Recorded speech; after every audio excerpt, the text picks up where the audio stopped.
At Telecare, Recovery Specialist 2s are part of a team of mental health and medical professionals that provide care and support for people served in inpatient settings. Recovery Specialist 2s are frontline workers and role models with a clear understanding and respect for each person's served unique recovery journey.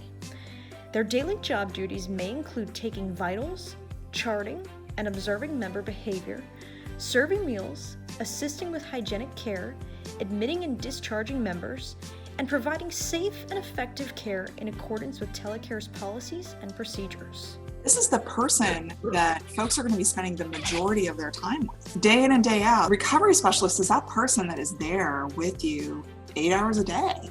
And they are out on the unit in the living room. They're coordinating activities. They're helping you process your day. This is really a very clear partner on your journey. They're there to help keep people safe. They're going to be doing safety rounds. They're going to be checking on folks. They're going to be helping with daily needs, like, do you need help getting the things together you need for a shower? What do you need to do today? They might be helping people clean their bedroom. They might be helping them come engage at the dinner table. RSs do all of those really frontline face-to-face caretaking activities. And in between, you have to be able to balance whatever task you're looking at and flexibly move to the next. We are kind of the first people that the clients see. They're the people that they're going to ask for everything from, can I get my toothbrush and a cup of coffee, to when can I have my medication, what time is dinner, are you my social worker, when am I getting out of here? It's pretty much everything. So you need to be prepared for a lot of questions and to be able to answer those questions maybe 10, 15 times to the same person within the same hour. So it definitely builds a lot of patience. But that's what's really great about the role, is that you are, again, that first person that they can come to. They get to know your face. They get to know that you're about on the milieu doing various things and that you're available. I'm going to sum it up in the way that I've heard a lot of other people say it. You're really helping people that are in need at that time. It's not like you're just taking care of somebody for a period of time to take a burden off of somebody. Like, you're actually there trying to make a difference in this person's life, letting them know that you're there caring for them, trying to get them the things that they need and the resources that they need to be able to excel and succeed when they leave. Anywhere from, getting them shower stuff so they can maintain their personal hygiene, or getting them food so they're practicing their nutrition, like their good nutrition, considering a lot of our population that are coming in are homeless population from the streets and stuff. And then also being able to talk with them on a day-to-day basis and actually learn a lot more about them, show them that I care about what you have done in life and where you're going to go in life. It's kind of a really cool experience. The recovery specialists may come into the program with really any level of experience in the back. It can be a brand new person who's never worked in behavioral health before. This might be their first job.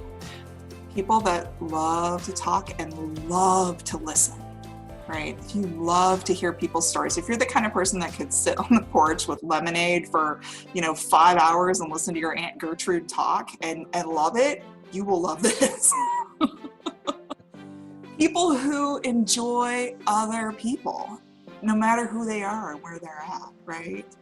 And people who can see humor in a situation.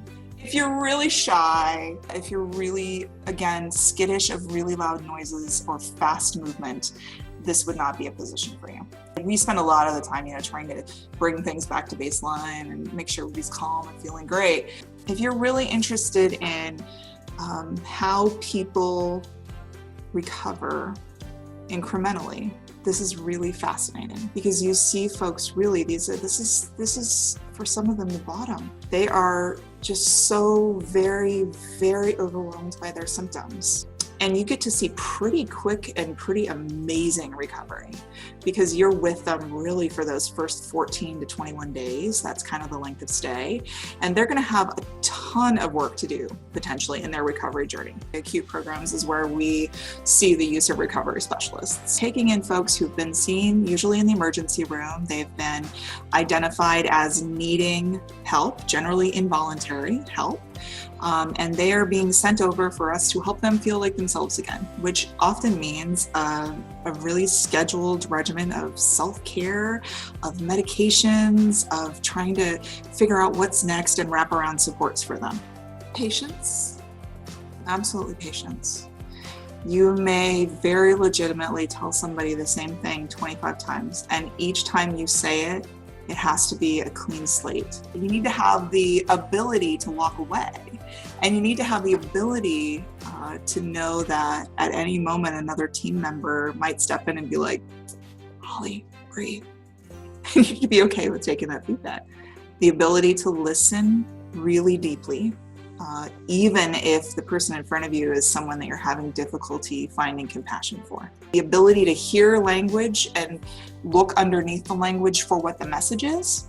So if I am yelling at you and I am calling you awful, awful names, I need you to know that I'm scared, and I need you to know that something has changed and I need help finding power again. You must have a heart for this. But it must be a heart that you can easily put a cloaking device around or it will get crushed.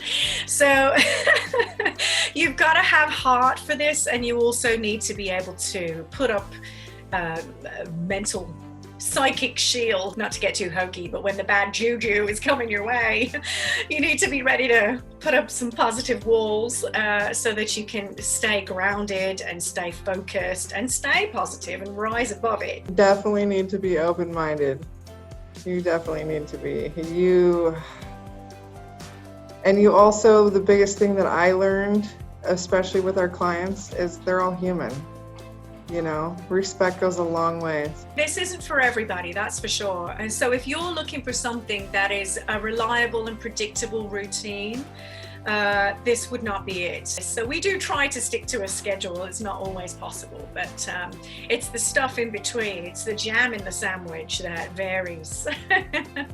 We're constantly looking at how do we move people forward in their career and how do we help them get to the place they want to be. It doesn't matter if you're 18 or you're 52. What do you want to be when you grow up?